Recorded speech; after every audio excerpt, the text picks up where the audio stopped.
Alright guys, I found these unfixed ball marks right next to each other on the putting green today. I thought I'd show you guys the improper and the proper way to fix them.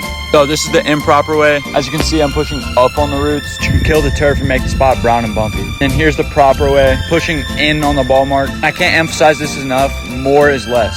So you see here, I only give like 3 or 4 pries at it. And if you do any more than that, you just risk tearing the roots and it won't heal properly. Like and follow for more. Also, here's a little sneak peek at my gold-plated and silver-plated divot tools. Now I don't have to use plastic keys anymore.